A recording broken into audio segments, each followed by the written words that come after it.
The Vermilion Local School District Board of Education, regular meeting of May 15th, 2023, 6 p.m. Call the roll, please. Yes, sir. Mr. Habermill. Here. Mrs. Ennis. Here. Mrs. Russell. Here. Mrs. Stepp. Here. Miss Oliver. Here. And Mr. Massey. Here. All right, what we'd like to do to start off is, prior to doing the Pledge of Allegiance, we're going to ask all of our citizens, our VES Students of the Month, to come up, please.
Gymnastics? Awesome, good job. So, what's your name? Great.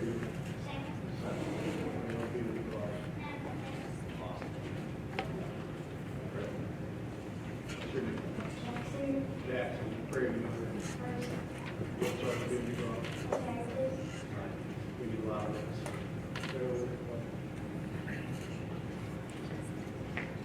What's your name? Madeline. What grade are you in, Madeline? What would you like to be the draw? Answer? That's cool. I like that. Who's the next one? Scarlett. What grade are you, Scarlett?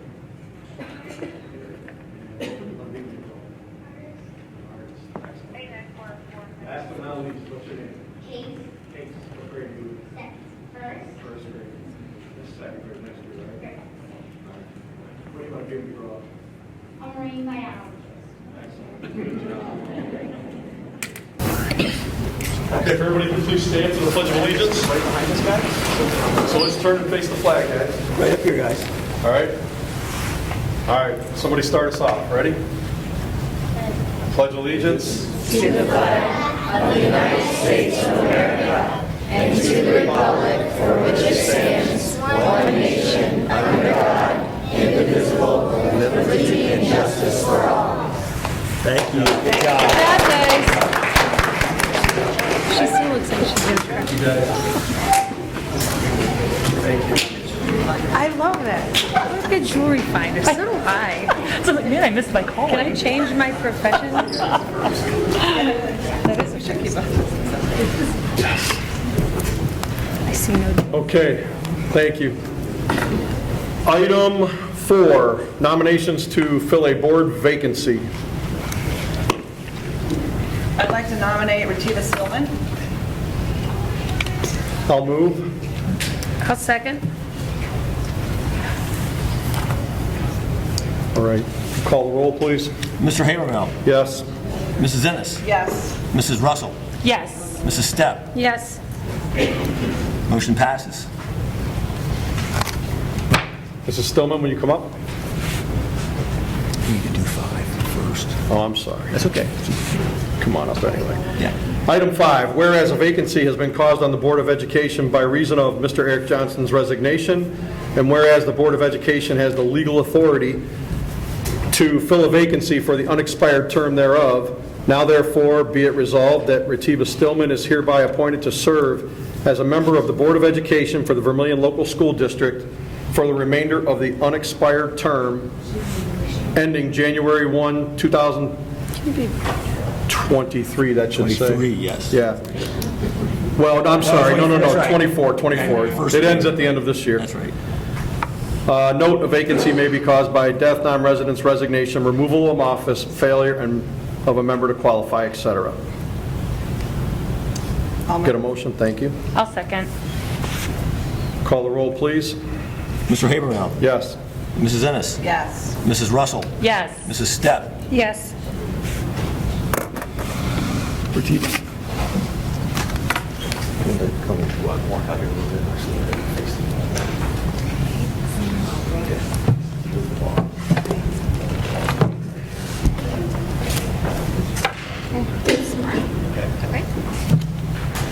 I do solemnly swear that I will support the Constitution of the United States of America and the Constitution of the State of Ohio, and I will faithfully, honestly, and impartially discharge the duties of school board member of the Vermilion Local School District to which I have been elected.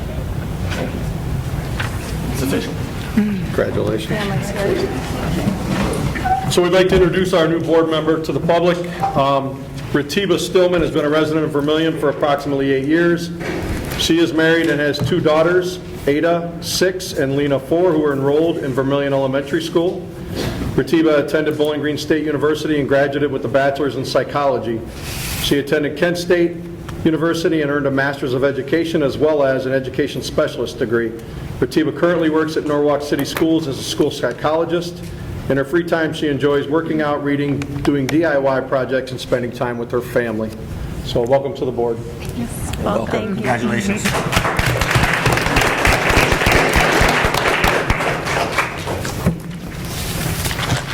Item 8, legislative report. Crystal? I just have one thing this time. The Ohio House passed the House Bill 33, which is the biennial budget for fiscal year 24 and 25. This includes several policy changes. I just listed a couple of them here. One of them is elimination of the student retention policy under the law known as third grade reading guarantee, a requirement for a coach to take a mental health course approved by the Department of Mental Health and Addiction Services. Those are the two. There were several listed there. Those are the two that I just wrote down here. They are now holding hearings on this in the Senate, with the goal being to pass their version by the second week of June. So I'll keep my eye out for that. Thank you. Item 9 is student liaison report. We have no report today, No right? report today. Okay. Item 10 is public participation on agenda items. Each participant allowed 3 minutes to speak. Total time allotted is 30 minutes. Please register your name, address, topic, and group affiliation. This is regarding specific agenda items. There is another public participation later in our agenda also. Yep. So, okay. Thank you.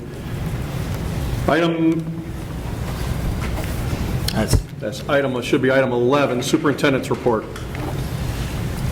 Recommend a resolution to approve the payment from the track donation fund to the following individuals.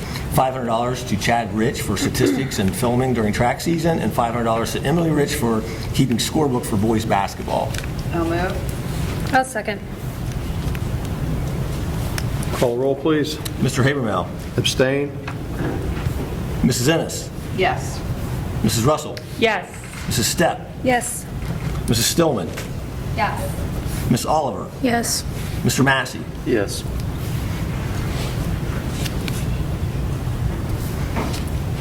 Number 2, recommend a resolution to approve the 1-year additional duties contract for the remainder of the 2022-2023 school year for Kurt Habermill, 7th grade Chicago trip overnight chaperone, level 0, step 3, and Leah Ennis, 7th grade Chicago trip overnight chaperone, level 0, step 4. I'll move. I'll second. Call roll, please. Mr. Habermill. Abstain? Mrs. Ennis. Abstain. Mrs. Russell. Yes. Mrs. Stepp. Yes. Mrs. Stillman. Yes. Miss Oliver. Yes. Mr. Massey. Yes. Number 3, I recommend a resolution to approve the 1-year certified teacher's contract for 2023-24 school year to Emily Rich, reading specialist. I'll move. I'll second. Call the roll. Mr. Habermill. Abstain? Mrs. Ennis. Yes. Mrs. Russell. Yes. Mrs. Stepp. Yes. Mrs. Stillman. Yes. Ms. Oliver? Yes. Mr. Massey? Yes. Number 4, recommend a resolution to establish a 000 fund for the purpose of offering 2 students the Liskowski Robotics Scholarship at $250 each. I'll move. I'll second. Call the roll, please. Mr. Habermill? Yes. Mrs. Ennis? Yes. Mrs. Russell? Yes. Mrs. Stepp? Yes. Mrs. Stillman? Yes. Ms. Oliver? Yes. Mr. Massey? Yes. Number 5, recommend a resolution to authorize the treasurer to transfer $500 from the general fund robotics donation account to 007 Liskowski Scholarship Fund. I'll move. I'll second. Call the roll, please. Mr. Habermill? Yes. Mrs. Ennis? Yes. Mrs. Russell? Yes. Mrs. Stepp? Yes. Mrs. Stillman? Yes. Ms. Oliver? Yes. Mr. Massey? Yes.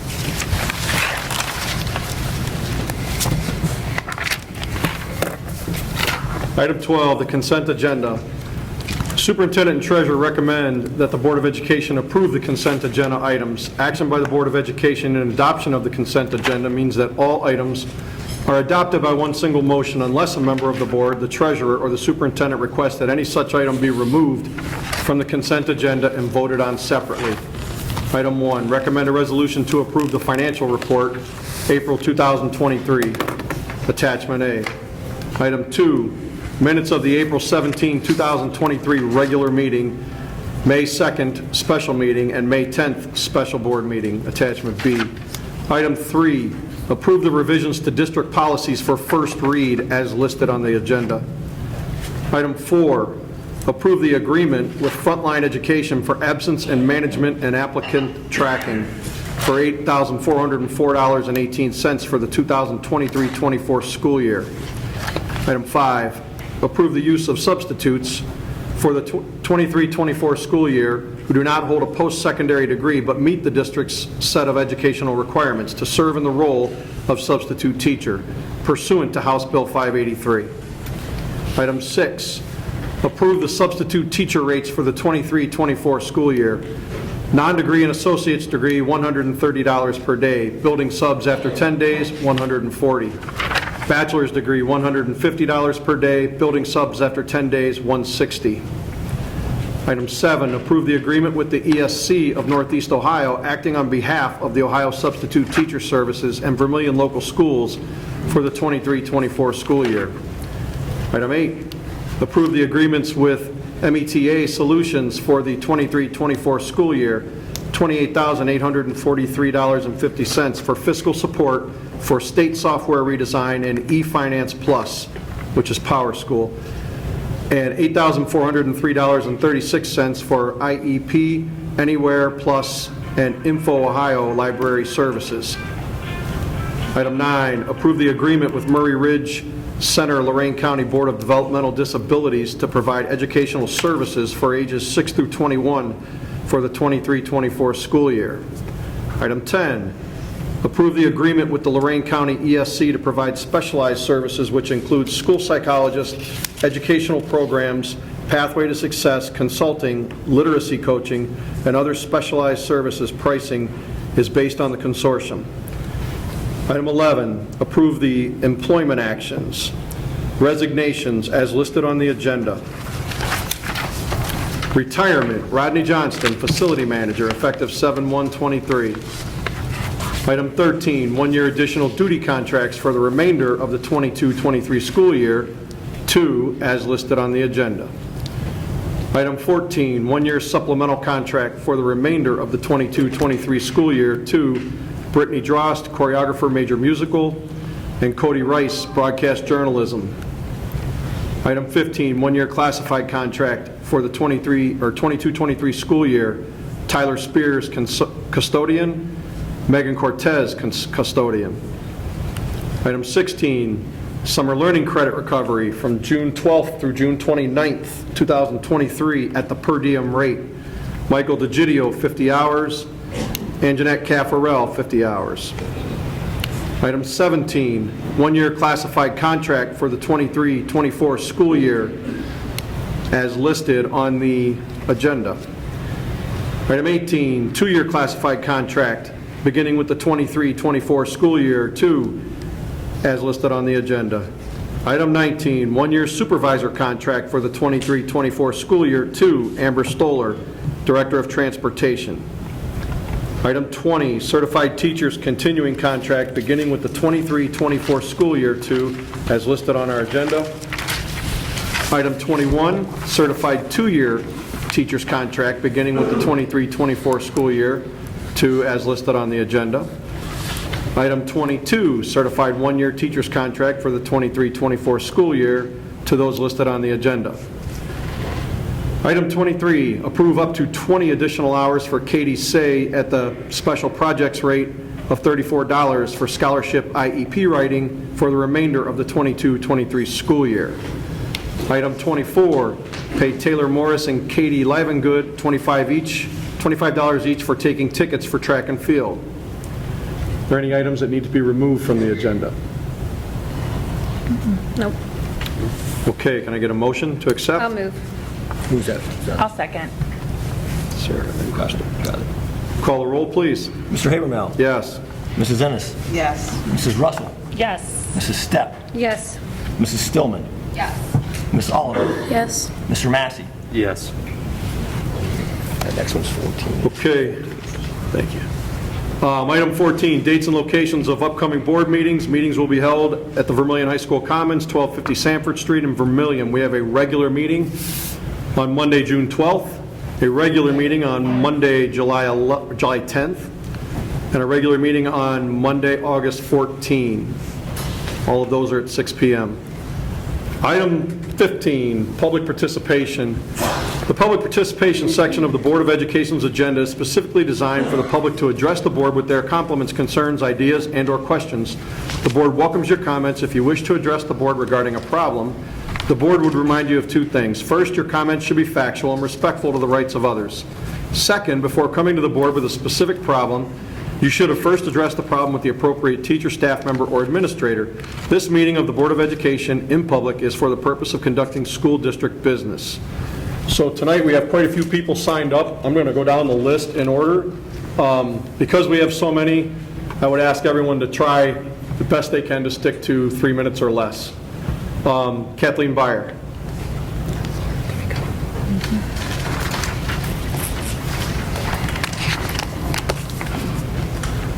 Hello, I'm Kathleen Byer. I'm a working director. I'm here tonight because you guys expelled my daughter, Alyssa Hines. She hit a vape pen and a THC card on the bus. When she was asked about it, she was honest with Mr. Lacasco, didn't lie, owned up to it, and we told, other people were involved. You guys gave her 10 days. We went to the expulsion hearing. We told Mr. Weaver that our daughter has never been in trouble. Not even so much as a detention, by the way. Good student, good kid. Kids make mistakes. Kids make bad decisions. And, I think we all need to be understanding of that. So he proceeded to hear us and thought expulsion it is. So then I wanted to appeal the expulsion. I wrote to you guys, all of you, except the new board member, I'll give it to you, on April 19th. April 19th that I wanted an expulsion hearing. I was responded to by Mr. Heil. Mrs. Byer, Ohio Revised Code 3316.66 authorizes the superintendent to designate another administrator to conduct expulsion hearings. No, it does not. The notice required in this division shall include the reasons for intended expulsion notification of the opportunity of the pupil and the pupil's parent, to custodian, to representative, to appear before, which means a meeting, the superintendent or the superintendent's designee to challenge the reasons for the intended expulsion, or otherwise to explain the pupil's action. 2, put your reasons for appealing the expulsion in writing, and I will determine whether the reasons warrant a hearing. If there is an appeal hearing, I will hear it as I am the board's designee. You're allowed to hear board meetings. I will give you that. However, you guys passed a resolution, but you're not allowed to just pass a resolution. You have to pass a resolution to adopt a policy, and it says that in that ORC that you quoted yourself. It also says that I have the right to sit before executive session, and you can oversee the meeting, but I have a right to an executive session, and the Board of Education is the only people allowed to authorize an expulsion. The only people. That's not true. You guys are worried about these kids' mental health.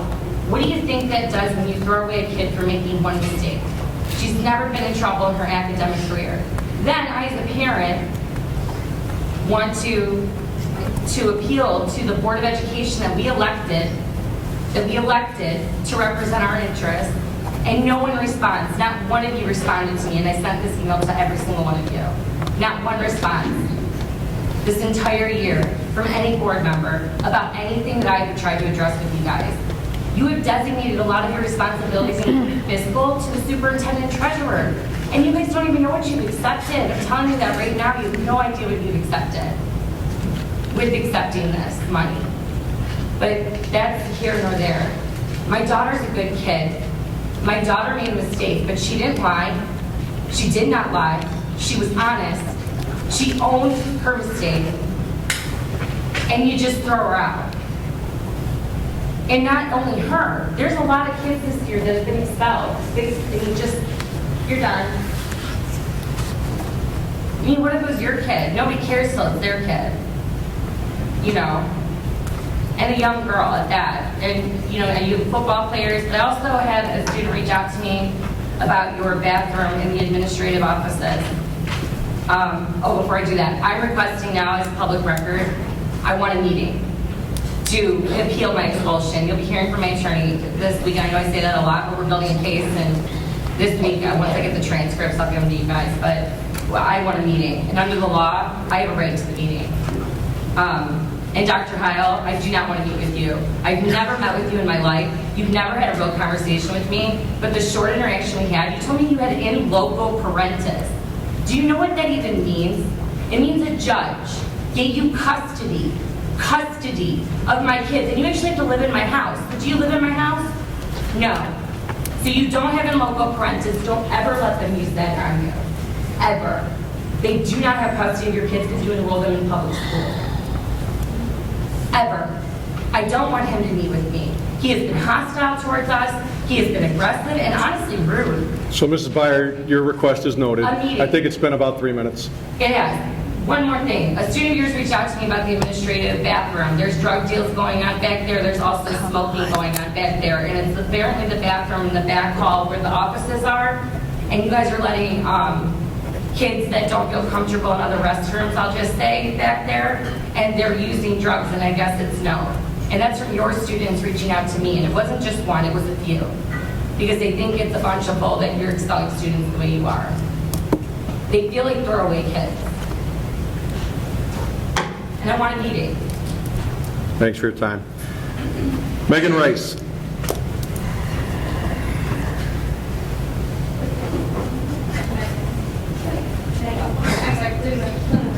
Okay.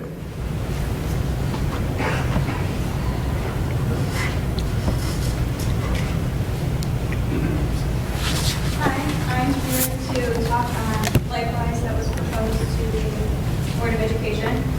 My name is Megan Rice, and I'm here on behalf of myself, my husband Zachary Rice, who couldn't be here because he's working, and Church of the Open Door. Along with me is our Children's Director, Kara Brewer. I'd like to start with that our schools are doing an amazing job at making sure all students from all walks of life are represented, with the exception of those with a Christian background.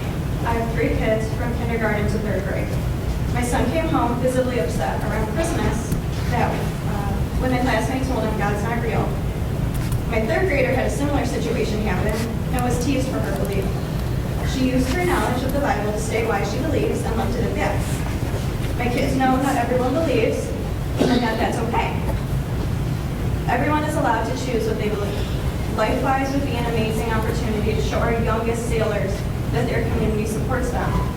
I just ask that you take into consideration making sure all students with a Christ-centered background have a safe space that they can make connections with fellow students by becoming one of the 250 plus schools to join Likewise. I truly believe it takes a village to raise our kids, and I wouldn't want to raise my kids anywhere else. Next to me, my child's education is the second greatest impact on how their life will turn out. I'm trusting Vermilion schools to show the same support to the Christian-based family that they show to those of different religious views, sexual orientations, and all different diversities. Thank you for allowing me. Thank you. Aaron Rice?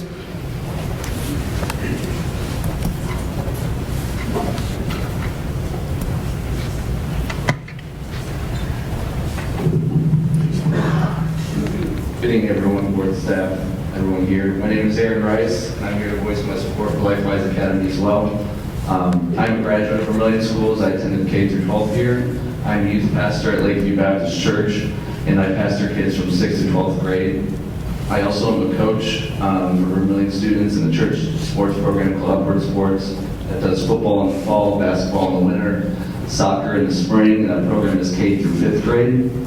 Lastly, as part of the Pastor Day program, I frequently attend lunches at both the middle and high school and talk to kids from 4th through 12th grade. Therefore, for my position, I do believe that I am positioned to and exposed to and work with and listen to kids of all ages in your school district. I'm not talking as someone from the sidelines who maybe never talks to kids in Vermilion.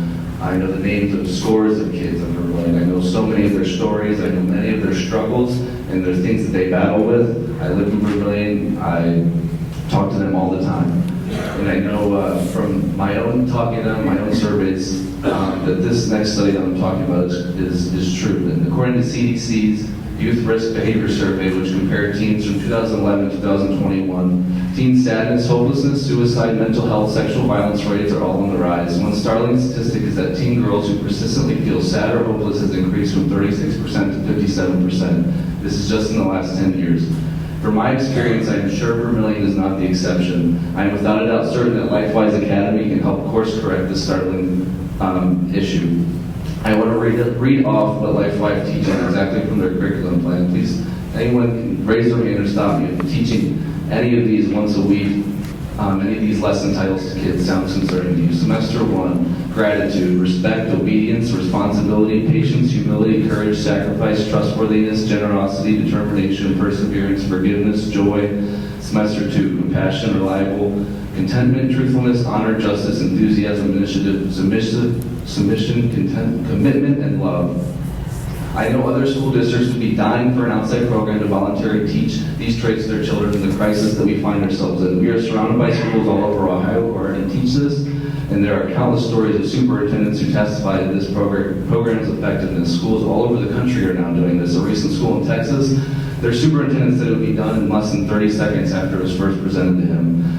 The fact that there is a vote for this tonight makes me concerned with the viewpoints of the board members and the superintendent. We have to ask ourselves why Vermilion could be the outlier here as opposed to our neighbors. For those board members who may be considering voting no to this, I urge you to vote yes. And if you vote no, I just have to ask, is this the hill that you are willing to die on, that you are wanting to die on? To prevent children from receiving messages of hope and self-worth and personal responsibility and gratitude and respect and contentment. There is no logistical problem, not one by this that cannot be overcome by this program and its workers or the school district. Board members, if you are considering voting no, I think you are greatly not seeing the value that this program can provide and the benefits it can have to your students' hearts and minds. I see it firsthand with what they're struggling with. I believe the biggest war that the United States is currently facing is a culture war today. What has changed since 2011? We see those starting statistics. I believe the culture we are in teaches confusion to students. It teaches each person defines what is right and wrong for themselves. It teaches to do whatever you want, just so long as it makes you happy. It teaches cancel culture. It is not one that gives clarity to students. It is not one that teaches forgiveness or the teaching of Jesus to love your enemies. And we can see the devastating effects it has already had. This program wants to help the schools, and it will help the schools. This can be a huge win for not only the school, but the city of Vermilion, raising up children who have character, who will believe that they have worth, and so does their family, teachers, school, and community. And I just want you to know, what side of the culture war will you be on regarding this issue? Board members, you need to be courageous today. You need to do what you believe is right in your heart. One last objection that I've heard regarding this program is that we want it after school, that it will take away from other classes, and what about the kids' test scores? This program does not take away from a single core class in any grade level. It is an elective, a voluntary elective that both the student and parent must give permission to. We're not talking about math, reading, writing, science, or social studies for what is currently trying to be implemented. It's just K through third grade for only 1 hour a week. You're talking about gym and library, technology, art, and music. You want better test scores? Look at all the countless studies that show that if you teach students who have self-worth, self-esteem, they're taught values such as responsibility, initiative, and determination and perseverance, these students will score better. And again, this is voluntary. Absolutely nothing is being forced by any student who doesn't want this. Students, if they want to run around the gym and play the recorder, they have that option. Those that have a passion for music and the arts, they could more than likely do both, but they don't have to. They can do those things. They certainly have the ability to do what they want. Our students in middle and high school can already choose whether they want to do certain electives. This is just one other option. High school, which I know from a sister who teaches of looking for electives. Those students who seek what they want and choose life over, say, art instead, we're not already passionate about art, and our society isn't going to be deprived of another Picasso. Why should students who seek this out be denied a program of hope that teaches good values that they and their parents are seeking? Board members, I urge you to side with the vast majority of the community who supports this and vote yes on Likewise Academy. Thank you. All right, thank you.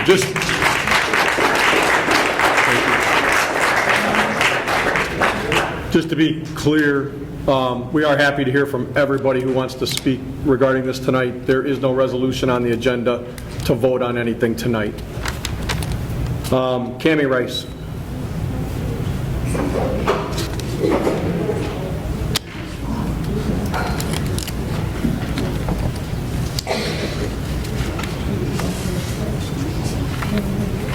Thank you for allowing me to speak. I'm Cammie Rice, and I live on Concord Drive, and I've been a member of this community for a long time, raised all my children through Vermilion schools. They've had an excellent education, and I thank you for what you do for our schools. And I just first would like to introduce Mr. John T. Van. He is a Lifeline representative over here. Thank you for coming. If you have questions later, he is here. I would also like to thank Mr. Molier for graciously meeting with me last week concerning the program, and I thought a possibility of scheduling. We provided the board with a huge packet of information, and I just was concerned maybe Mr. Molier did not have the information.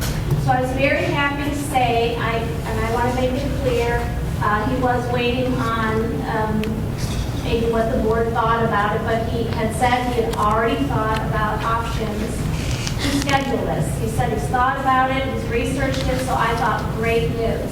So there is definite room in the schedule for Likewise 1 hour a week. We also went to 2 different programs, Norwalk and Western Reserve, to observe these programs in as they were doing operational, riding the bus, getting the kids off. It runs very smoothly. I'm in education as well. I saw a lot of good educational processes, and the children were safe. We had volunteers, we had security. We have more people volunteering on the bus than what you see on the bus here in Vermilion every day.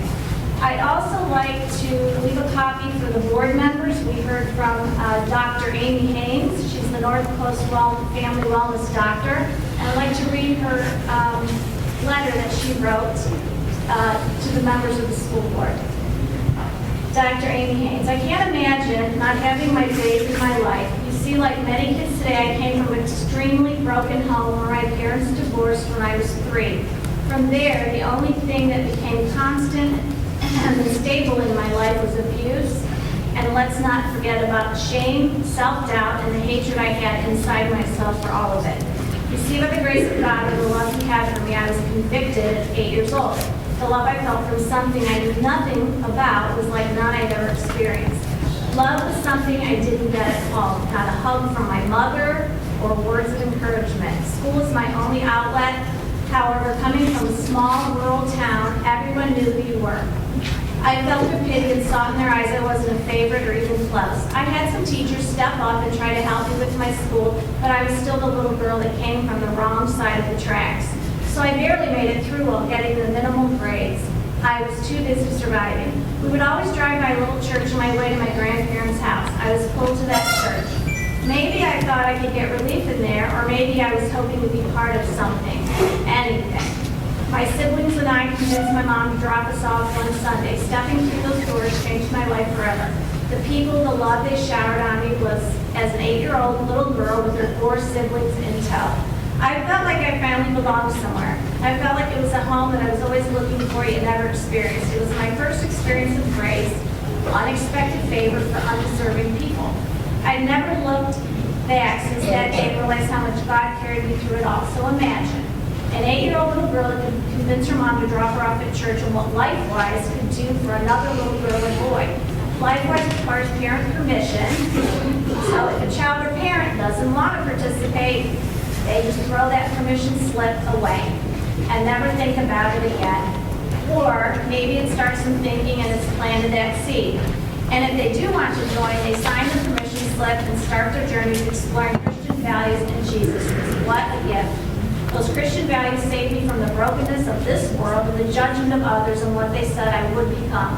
Listening to God's discernment for my life, I was able to accomplish becoming a successful doctor against all odds, a former Mrs. Ohio contestant, a mother of 5 in a wonderful loving marriage, becoming a bonus mom to 3 kids that lost their mom, and a grandmother of 7, one to be buried last year.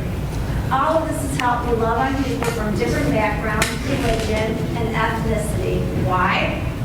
All because of Jesus' love for me and how I used it. You never know someone's story and how God can use his love to heal others through you. That can be the power of LifeWise and how it changes some child's journey of life. Sincerely, Dr. Amy Haynes, North Coast Family Wellness. Thank you. Thank you. David Rice. We still have quite a list to get through. Like 7. We're really stretching the Yeah. 3-minute rule, so let's please try to keep it to 3. To say student starter next week. Yeah, student starter.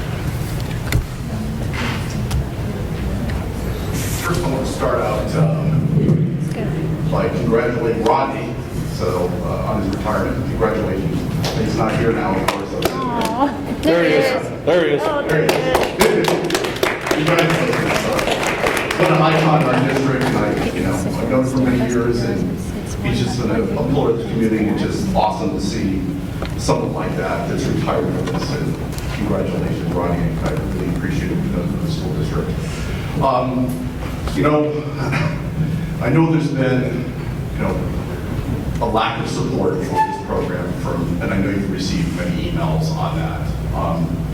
The data point I'd really like to focus on during this whole entire thing is when you take a look at participation by the parents in this program, right? So we all understand there's going to be opposition to anything we do. And I think sometimes we as Christians don't always stand up and write all the letters. I didn't write a letter, I did speak. I kind of provide a lot of data points and talk a lot about a bunch of stuff in the presentation. But what I want you to really focus on is this number, right? So when you take a look at when LifeWise gets going, first year, you're not seeing, 80 and 95% participation rates because people just have no clue what this is. In fact, if you were to ask 90% of these people, if you were maybe 95% of the people in this community, they have no clue what LifeWise is. It's probably less than 5% have any idea what LifeWise is. It's kind of one of the biggest kept secrets there is, period. But let's take a look at when the program is in place for more than 1 year. You're looking at, on the very low end, 65% participation rate. On average, between 80 and 95% is what you're looking at participation rate for the families that want that opportunity for their kids. And I think that's the most important data point we need to look at.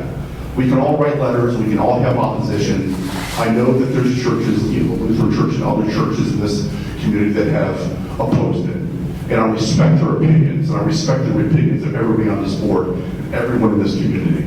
But please keep in mind, there are Lutheran churches within the state of Ohio that are hosting this. So it's not universal, right? And I just want you to give parents that have kids physically in the school district, look for them and give them this opportunity. That's the data point we need to look at. Not everybody who want to come up with a reason why not to do this. It's the parents, when you look at it, when they want to put their kids in, it's a great opportunity. We always want the best for our kids. And there's a lot of people struggling out there. And my son kind of talked about that. a bunch of Rices, and I'm sorry you got all these Rices coming up here, but that's what's going to happen when you have something that we feel passionate about. I love you guys.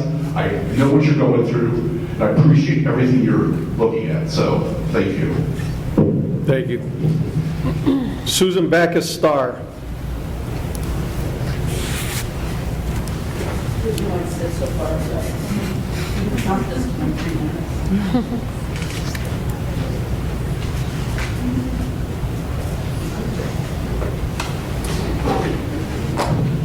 Good evening. I'm Susan Backus-Starr. I'm a 49-year educator, classroom teacher, special ed coordinator, high school principal, recently retired, and I've returned to my hometown full-time. I'll add that my 50th high school reunion was a long time ago. My concern for incorporating LifeWise into the school day is one that I'm sure the folks who support it have solutions for, but the logistics and disruption of the day, the liability, transportation, attendance, I'm sure that classroom teachers would say that the 1 hour a week is much more impactful than just 60 minutes. So that's my first concern.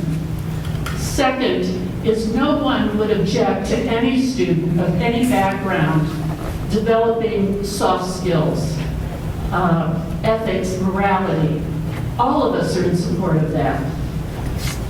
When I looked online to do a little more research for LifeWise, they purport to believe in the gospel, repent from sin, trust in Christ. Now, families can certainly and should certainly make those evangelical perspectives available to their students. That's their responsibility.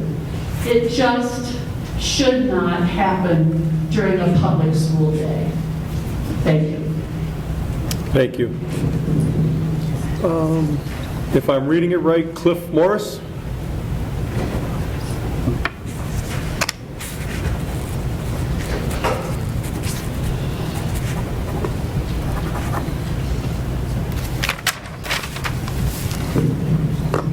Thank you for the opportunity to speak tonight, and Fatima, it's good to see you. It's been, last time I saw you, you were pregnant with the first one, so it's good to see you on board tonight. Most of you know who I am. I have been in this community for 17 years, been a pastor in this community, been a pastor for 42 years. Over that period of time, I've seen a lot of things change. My daughter came to school here, and she had a great education. As a matter of fact, I think she's still got a couple of records over there on the board. So we had a great experience. But as a pastor in this community, one of the things that I've noticed over the years is the problems that we're dealing with now, and I'm sure that you deal with as well. And that is problems dealing with addiction, problems dealing with bullying, with self-worth, problems dealing with relationships. Those can't be solved by science. Those can't be solved by art. They may contribute to that, but these are issues that we're facing as a culture.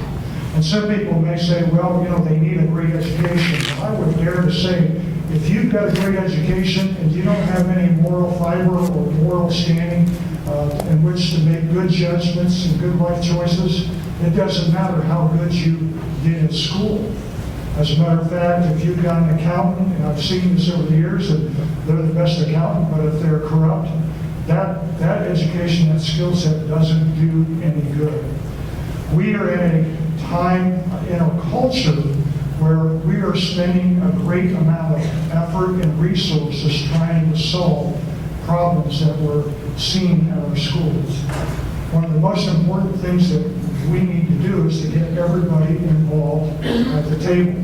And I realize that we come from a Christian perspective, and LifeWise, again, is a Christian-based program because it's got some principles that are important, like the value of life, the value of each individual, responsibility, respect. All those qualities is really what makes a good society. So we're looking at this program from the perspective of not just preaching the gospel, but helping develop good, moral, solid individuals. And I realize that we all have different beliefs, and that's fine. But we can agree on some basic principles. And this is what LifeWise is about. It's not about shoving religion down somebody's throat, but it's giving the opportunity for these kids to hear some things that they probably don't hear. They may not hear at home. And again, I deal with families, and more and more struggles. These families are experiencing bullying, addictions, those sort of things. In my past 17 years have escalated. I recently had a conversation with the judge, and he's saying the very same thing. We all need to participate in solving this problem. All that LifeWise is asking for is 1 hour of voluntary time a week. Just 1 hour. In the studies, and I have participated in going and observing this program in place at a couple of different schools, talking to the teachers, talking to some of the people involved in the program. It has been a huge positive benefit to the schools. And again, if you look at the data, I think there was a statistic that 90-some% of those who were involved in the program supported LifeWise because it did have a positive impact in the kid's life. And I don't know about you, but we can send kids back and they're more respectful, responsible, and they're better with other people.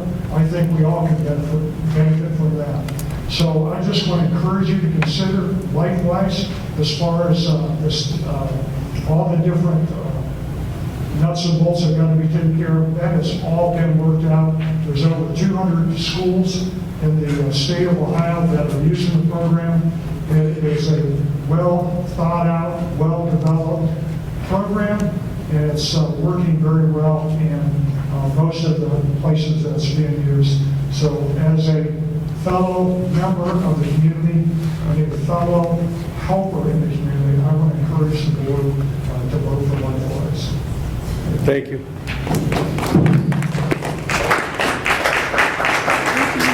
All right, next we have John O., and I'm sorry, I can't quite read the last name.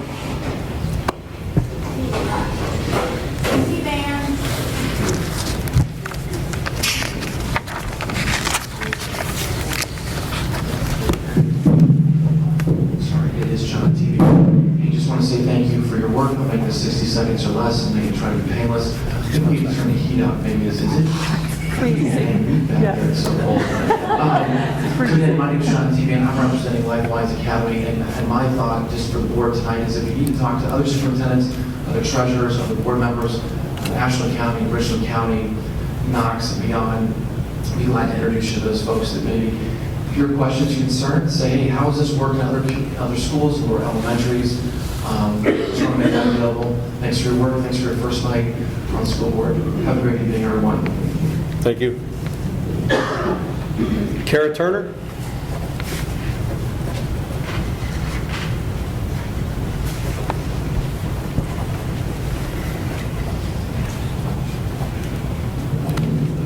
My name is Kara Turner. Thank you so much for giving me the opportunity to come and speak with you today in support of LifeWise. I want to thank you and the board members. My kids also graduated from Vermilion. They had a great education. I have 4 grandkids that are currently enrolled, and they're doing great, and they've been student of the month, and I've been so excited for that.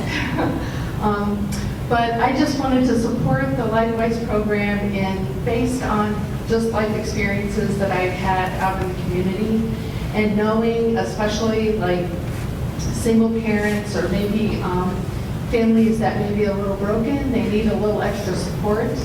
And sometimes if they're not able to have the ability to pick their child up like after school because they're working 1 or 2 jobs, or they have Christian beliefs, but they need help. And so as a person that cares about our community and those who are the most vulnerable, I would hate for this opportunity to be taken away from them when they have parents that really want them to have that additional support for the 1 hour once a week. So I'm just going to keep this short and sweet, and I just want to let you know that I did write a letter to the board. I hope you were able to read it, and thank you. Thank you. Tina Swinehart.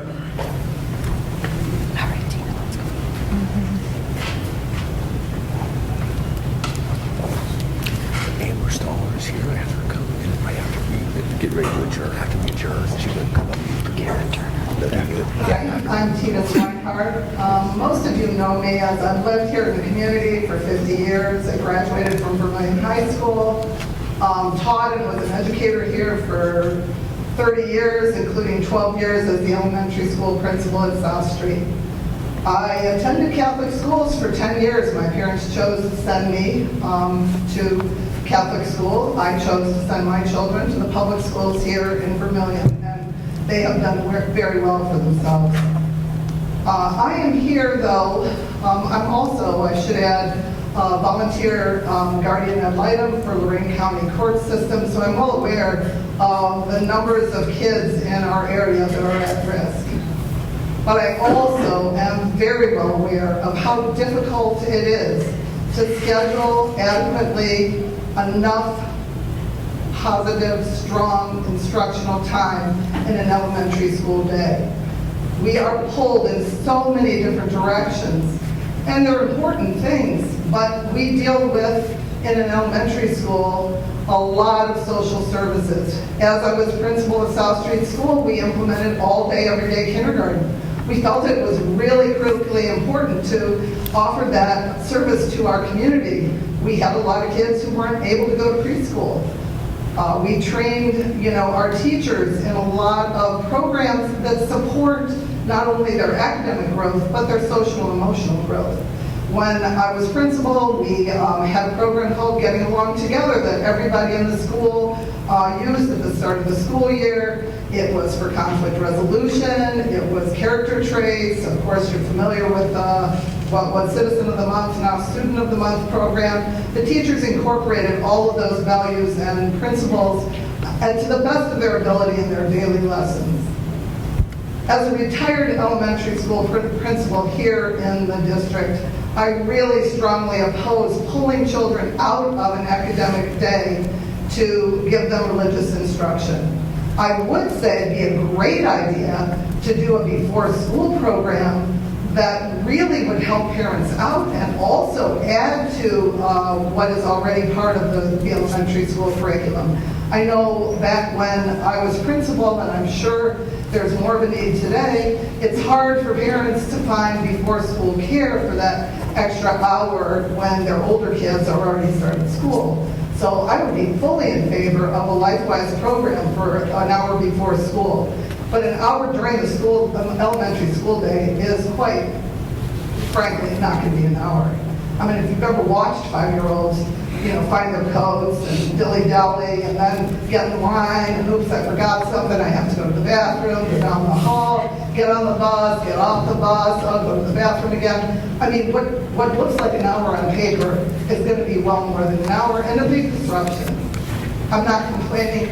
I love my job.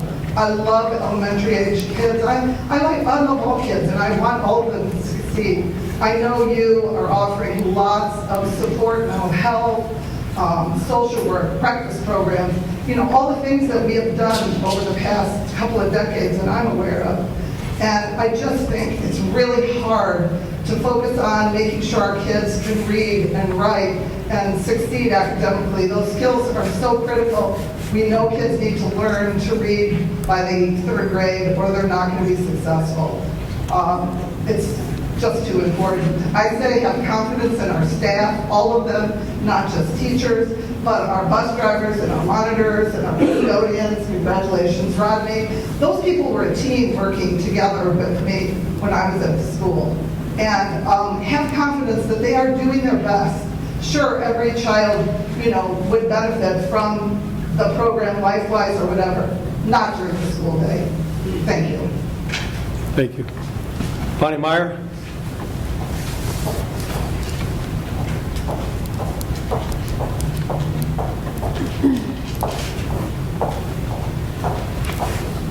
Good evening, everyone. A lot of you know me as well. Some of you I had as students, some of you I had as a principal of your child. I'm Bonnie Meyer. I live in this community. I had 3 children who graduated from this high school.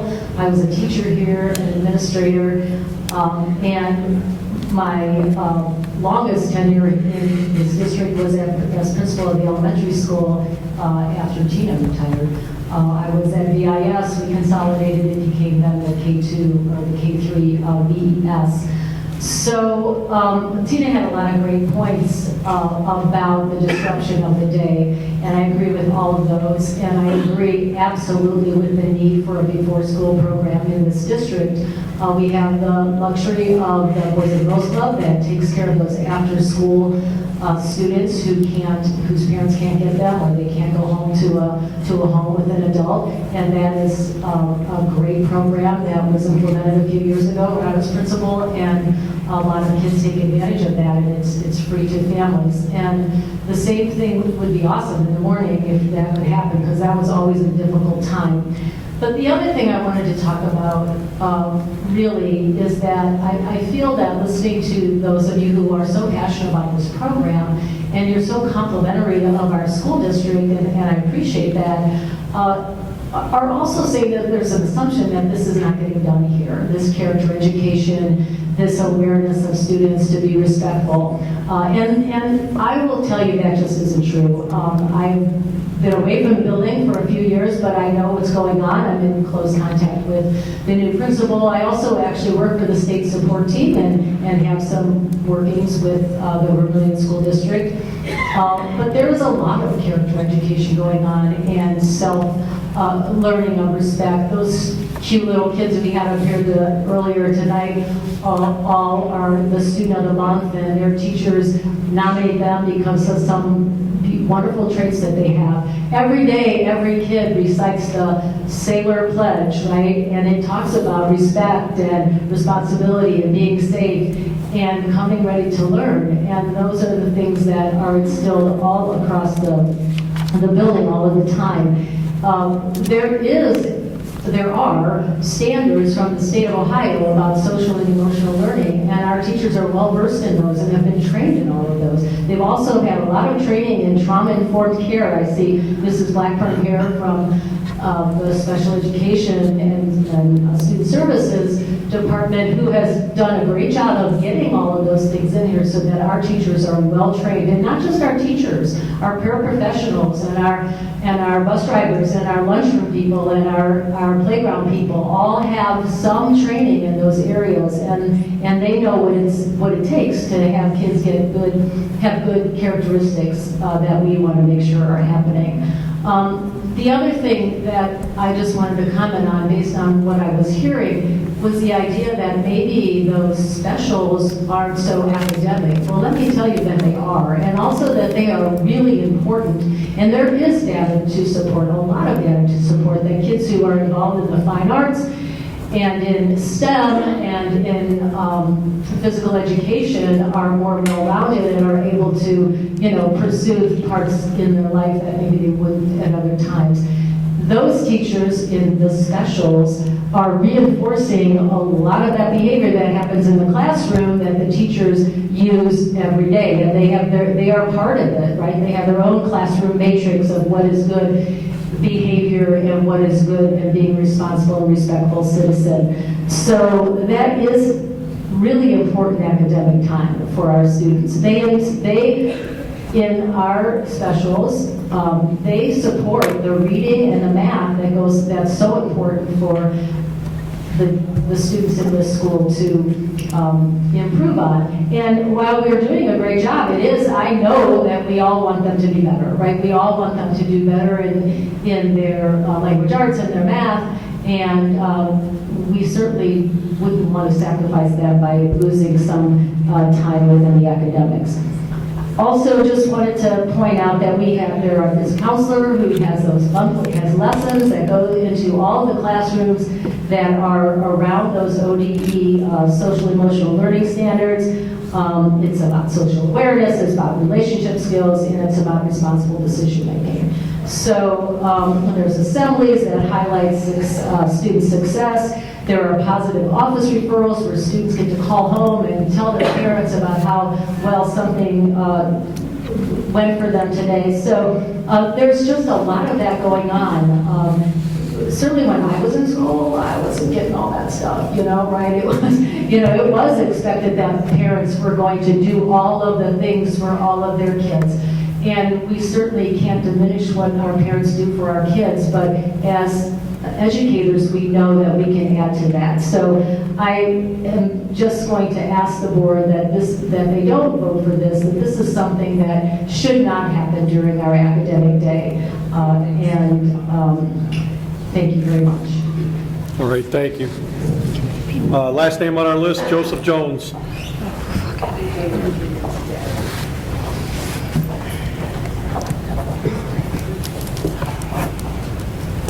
Joseph Jones, 218 Essex Road. I have a question for you, Mr. Habermill. So the new board member that we have today, is this board member, are they related to anybody in the district? Her husband's the athletic director in the district.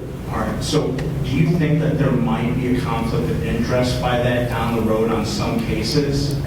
No, I don't believe so. Like I said before in an email we've managed conflicts like that in the past. You'll notice that I abstained from several things in the beginning of the meeting, and I would expect That's also concerning to me, sir. I would expect Mrs. Stillman to do the same. So that's how the conflict is managed. What I'm seeing is I'm seeing a lot of family members. It seems like a family affair, and it seems like this reeks of nepotism. And I do know that there was some really good quality candidates there. And it seems to be like the one that had the last name of the one that worked within the district was the one that got it. The voters will know that in November, and they're not impressed. And for the Likewise people, I would just say to you that I know for a fact that these people took $4.5 or $4.8 million for COVID funds, and it was against a lot of our wishes. And they didn't care because the money was a lot. You're not offering them any money, so they're not going to give you what you want. Perhaps offer them some more money and let your program stay. He's not supposed to be talking to the audience. Okay, thank you. That's our public participation. What number are we on?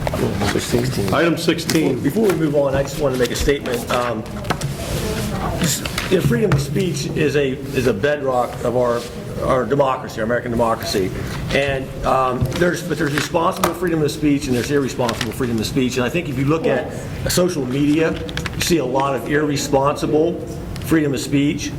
People say they can say anything they want. There's not much fact checking occurring.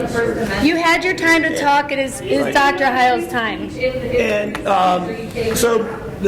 Responsible free speech, irresponsible free speech. Yeah, there is. And I just want to say, what I want to say over top of them is that if you see something in social media that you're about the school or about people that work at the school or about board members that you're concerned about, please pick up the phone and call us and have the courtesy to just ask us, what's really going on, and we'll be happy to give you the facts and the truth. Yeah. Reach out directly, please. Item 16, adjournment to executive session. Recommend a resolution to the board, for the board to move into executive session for reviewing scholarship applications and to choose recipients. I'll second. Call the roll, please. Mr. Habermill? Yes. Mrs. Ennis? Yes. Mrs. Russell? Yes. Mrs. Stepp? Yes. Mrs. Stillman? Yes. Motion approved. Time into executive session. What do you got, Chris? 7:04. 7:04. All right, out of executive session at 7:53 p.m. Last item on the agenda, motion to adjourn. I'll move. I'll second. Okay, I'll call the roll. I'm a yes. Mrs. Ennis? Yes. Mrs. Russell? Yes. Mrs. Stepp? Yes. And Mrs. Stillman? Yes. All right, motion carried 5-0, adjourned at 7:54 p.m.